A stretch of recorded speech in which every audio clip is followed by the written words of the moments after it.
আল্লাহ নবী সাল্লাল্লাহু আলাইহি ওয়াসাল্লামের সুন্নাতের মধ্য থেকে এমন কিছু সুন্নাত পাওয়া যাবে যেগুলো সমাজ থেকে বিদায় হয়ে যাবে।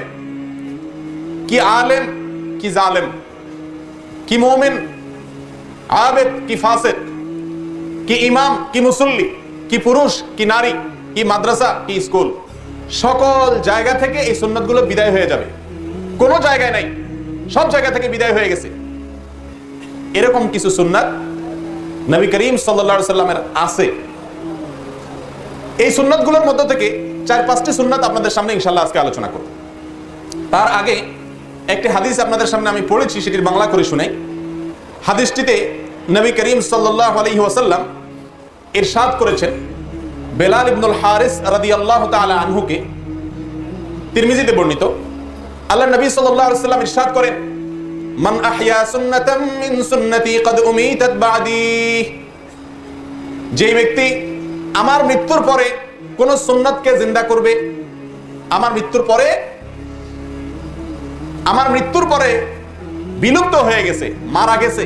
হাদিসের ভাষা হলো ক্বাদ উমিতাত বাদি, আমার পরে মেরে ফেলা হয়েছে, এরকম কিছু সুন্নাত থাকবে আমার ইন্তেকালের পরে। সেরকম কিছু সুন্নাতকে যদি কেউ জিন্দা করে, কোন একটি সুন্নাতকে যদি কেউ জিন্দা করে, মান আহইয়া সুন্নাতাম মিন সুন্নতি ক্বাদ উমিতাত বাদি, আমার দুনিয়া থেকে বিদায়ের পরে সুন্নাত সমূহের মধ্যে থেকে যে সুন্নাতগুলোকে মেরে ফেলা হয়েছে, উমিতাত, আমাতা ইউমিতু, ইমাতাতুন মানে মেরে ফেলা, আর মাতা ইয়ামিতু ইয়ামুতু মাউতান মানে মরে যাওয়া। সুন্নাত মরে যায় নাই, সুন্নাতকে মেরে ফেলা হয়েছে। মানে কি ভাই? একটা সুন্নাত মরে গেছে, আরেকটাকে মেরে ফেলা হয়েছে, মানে কি? পার্থক্য কি? সমাজের মানুষেরা সেটার আলোচনা না করতে ওটাকে মেরে ফেলেছে। কথা বুঝে আসছে? মেরে ফেলার অর্থ হলো ওইটাকে বিলুপ্ত করে ফেলা হয়েছে। সমাজ থেকে ওই সুন্নাতের আলোচনা, ধ্যান, ধারণা, জ্ঞান, আলোচনা, আমল সবকিছু বিলুপ্ত হয়ে গেছে। এরকম সুন্নাতের মধ্য থেকে কেউ যদি আমার একটি সুন্নাতকে জিন্দা করে, কি করে?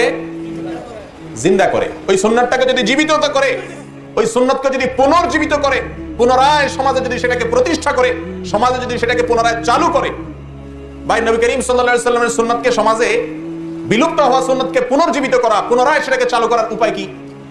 কিভাবে করতে পারে বলেন তো, কিছু আইডিয়া? জি, এক নম্বর হলো নিজে কি করবে? ওই সুন্নাতের উপরে আমল শুরু করবে, এই নিয়তে যে আমি নিজে করছি, আমার দেখা দেখা যারা জানে না এই সুন্নাতটা সম্পর্কে তারাও আমল করবে। এক। দ্বিতীয়ত, ওই সুন্নাতের আলোচনা সব জায়গাতে সে বিস্তার করবে, প্রচার করবে, ফেরি করে বেড়াবে, সবাইকে বলে বেড়াবে যে দেখো ভাই, অমুক হাদিসে নবী করিম সাল্লাল্লাহু আলাইহি ওয়াসাল্লাম এই সুন্নাতটি বলে গেছেন, বিদায় হয়ে গেছে, এটাকে পুনরায় জীবিত করো। অন্যদেরকে আহ্বান করবে, নিজে আমল করবে। এভাবে করে করে তার সকল চেষ্টা প্রচেষ্টাকে সে ব্যয় করে ওই মরা সুন্নাতটাকে সমাজে আবার খাড়া করার, জিন্দা করার চেষ্টা করবে। যদি এরকম কেউ করে, তার জন্য কি ওয়াদা? ফাইন্না লাহু মিনাল আজরি মিসলা মান আমিলা বিহা মিন গায়রি আন ইউনকাসা মিন উজুরিহিম শাইআ।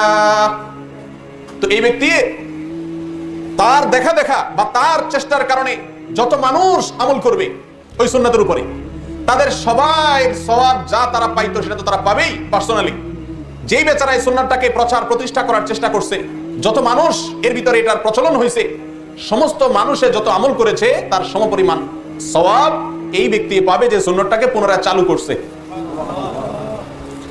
আর এর বিপরীতটাও আছে, ওমান ইবতাদা বিদআতান দালালাতান লা তুরদিল্লাহ ওয়া রাসূলাহ।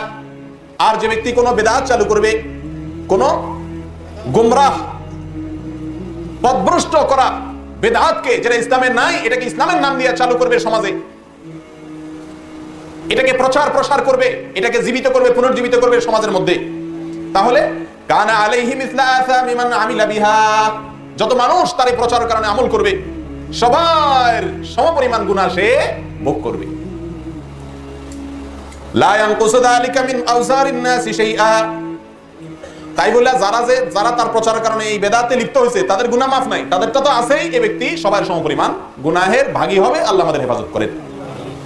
একটা মেসেজ আপনাদের অনেকের মোবাইলে, সবার সাথে এখন অ্যান্ড্রয়েড মোবাইল আছে, ফেসবুকে মেসেজে, হোয়াটসঅ্যাপে, ইমোতে ইত্যাদিতে একটা মেসেজ আসে।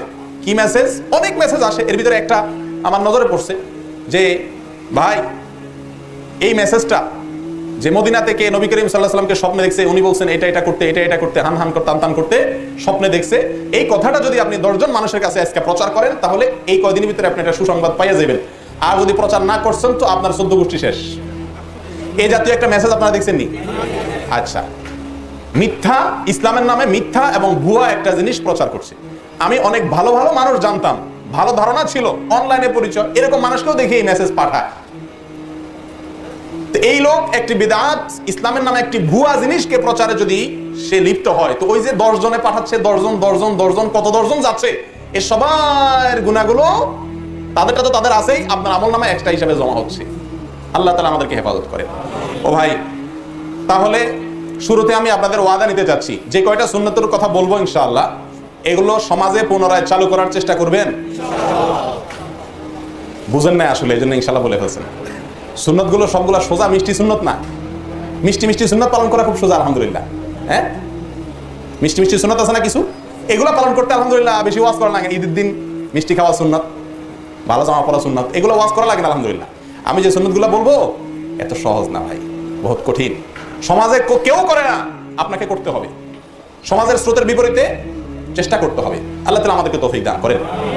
প্রিয় দিনী ভাইরা, তাহলে এই হাদিস থেকে, যে হাদিসটি তিরমিজিতে বর্ণিত, বেলাল ইবনুল হারিস রাদিয়াল্লাহু তাআলা আনহু বর্ণনা করেছেন, হাদিসটিকে আল্লামা আলবানী রাহিমাহুল্লাহ সহ মুহাদ্দিসিনে কেরাম এটাকে বিশুদ্ধ বলেছেন, এবং ইমাম তিরমিজি রাহিমাহুল্লাহ নিজে এটাকে হাসান বলেছেন।